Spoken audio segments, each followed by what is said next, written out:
दर्शकों, आज का जो विषय है वो सूर्य ग्रह से संबंधित है। ध्यान से सुन लीजिएगा प्रिय दर्शकों, क्योंकि ये एक सूत्र जो मैं आपको बताने जा रहा हूं ये बेहद काम आपके आने वाला है। क्या आपके साहस में कमी है, या आप दूसरों पर निर्भर हो गए हैं, या आपकी इच्छा शक्ति जो है वो कमजोर है और कमजोर ही पड़ती जा रही है। जैसे जैसे आपकी आयु बढ़ रही है वैसे ही जो आपकी इच्छा शक्ति है वो कमजोर हो रही है। आपके अंदर आत्मविश्वास की कमजोरी आ रही है।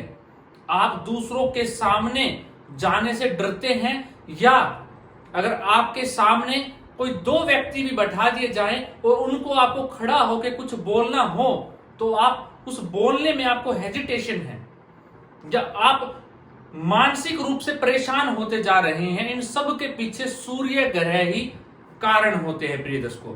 सूर्य ग्रह जो है वो ग्रहों के राजा है। अगर आप इन सब चीजों से परेशान हैं तो इसका निवारण भी मैं आज आपको बताने जा रहा हूं कार्यक्रम के लास्ट में। प्रिय दर्शकों, ये कब होता है, क्यों होता है? सबसे पहले हमें ये जानना चाहिए।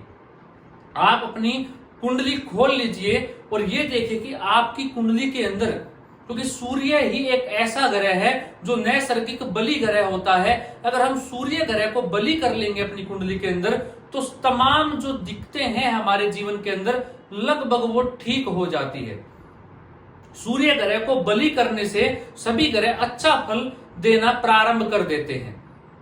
तो प्रिय दर्शकों, अगर सूर्य ग्रह आपके वृषभ, कन्या या मकर राशि में है और किन में, चंद्रमा के नक्षत्र में है। मैंने क्या कहा? वृषभ, कन्या या मकर राशि के अंदर चंद्रमा के नक्षत्र में अगर आपके सूर्य बैठे हुए हैं, रोहिणी, हस्त, श्रवण, इस नक्षत्र में अगर आपके सूर्य हैं तो ऐसा जातक जो होगा वो कब, अगर चंद्रमा पीड़ित है। अब क्या कहा? चंद्रमा के नक्षत्र में सूर्य है इन राशि के अंदर और चंद्रमा कहीं पीड़ित हो जाए, नीच का हो जाए, या चंद्रमा शनि राहु से युति कर ले या इनसे दृष्ट हो जाए शनि राहु से, तो ऐसा जो जातक होगा वो मानसिक रूप से परेशान हो जाएगा। उसके आत्मविश्वास में कमजोरी आ जाएगी, नींद उसको नहीं आया करेगी। कहीं ना कहीं ऐसे जातक की चाहत खत्म होना शुरू हो जाएगी, इच्छा शक्ति जो मैं कह रहा हूं वो खत्म हो जाएगी और दूसरों पर निर्भर हो जाएगा, क्योंकि उसकी जो बुद्धि है, उसका जो मन है वो काम ही नहीं करेगा और वो दूसरों पर निर्भर हो जाएगा। प्रिय व्यक्ति, जो वो व्यक्ति है। प्रिय दर्शकों, अब वहीं अगर आपके सूर्य कुंडली के अंदर कहा शनि के नक्षत्र में बैठे हुए हैं, पुष्य, अनुराधा, उत्तरा भाद्रपद, इन नक्षत्र में अगर आपकी कुंडली में सूर्य बैठे हैं, ये नक्षत्र किन राशियों के अंदर आते हैं? कर्क, वृश्चिक और मीन, जल तत्वीय राशि के अंदर आते हैं। अब वहीं क्या कहा, शास्त्र क्या कहता है?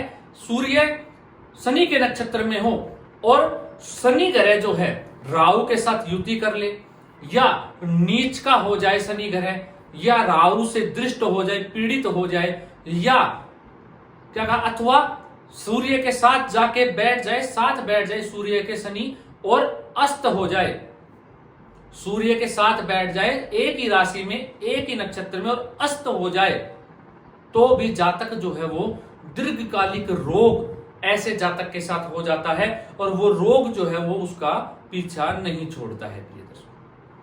और मानसिक अशांति तो रहती ही है, साथ में हड्डियों के संबंधित परेशानी भी जीवन में आती है और पिता के साथ संबंध अच्छे नहीं रह पाते और कहीं ना कहीं पिता को भी कष्ट मिलता है, उनकी भी स्वास्थ्य पे असर पड़ता है और उनको भी कहीं ना कहीं बीमारियों से जूझना पड़ता है। प्रिय दर्शकों, वही प्रिय दर्शकों, ये जो मैं सूत्र बता रहा हूं प्रिय दर्शकों मैं आपको आज सूर्य से संबंधित, इनको समझ लीजिएगा, नोट कर लीजिएगा। वहीं अगला सूत्र क्या कहता है? अगर सूर्य ग्रह कुंडली के अंदर किसमें बैठ जाए? आद्रा नक्षत्र, स्वाति नक्षत्र या शतभिखा नक्षत्र।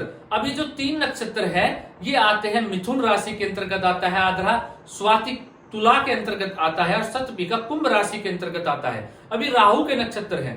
शास्त्र कहता है कि अगर सूर्य ग्रह राहु के नक्षत्र में जाके बैठ जाए और राहु ग्रह नीच का बैठा हो, या राहु जिसकी राशि में बैठा है उसका स्वामी नीच का बैठा हो, शनि के साथ हो या शनि ग्रह से दृष्ट हो, तो जो ऐसा जातक है मंद बुद्धि का हो जाता है। क्या कहता है?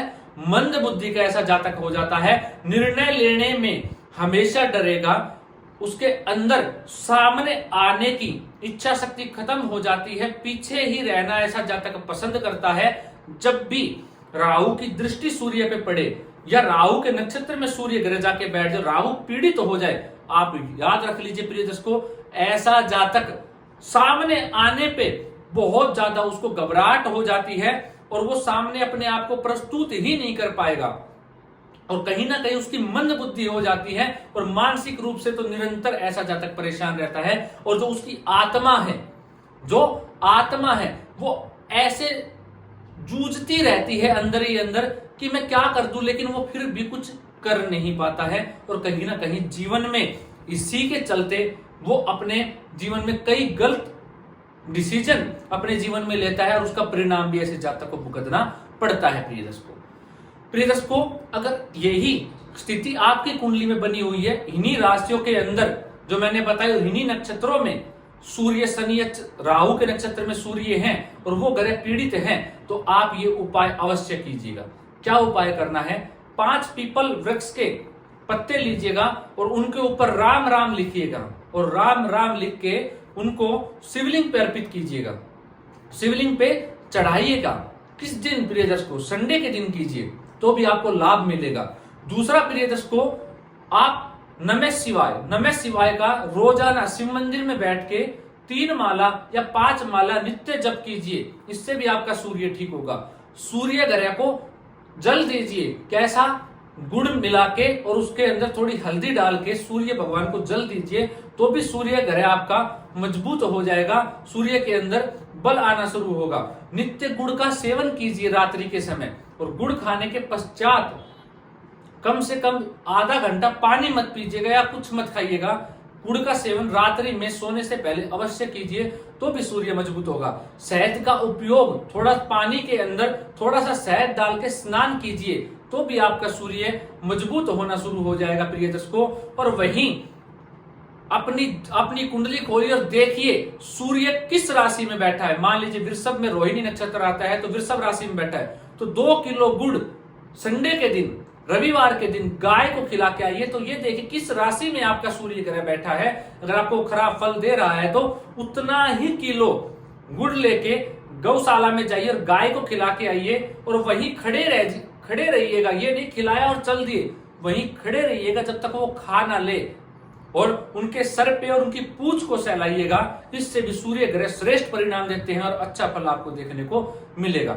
आशा करता हूं प्रिय दर्शकों, आपने इस सूत्र को नोट कर लिया होगा और इन उपायों को भी नोट कर लिया होगा। आजमा के देख लीजिएगा, सत्य ही घटित होगा ये सूत्र और आप ये उपाय आजमा लीजिएगा, प्रभाव आपको 110% मिलेगा। प्लीज आज के लिए इतना ही, इजाजत दीजिए, मिलता हूं कोई नया और अद्भुत कार्यक्रम लेकर। नमस्कार।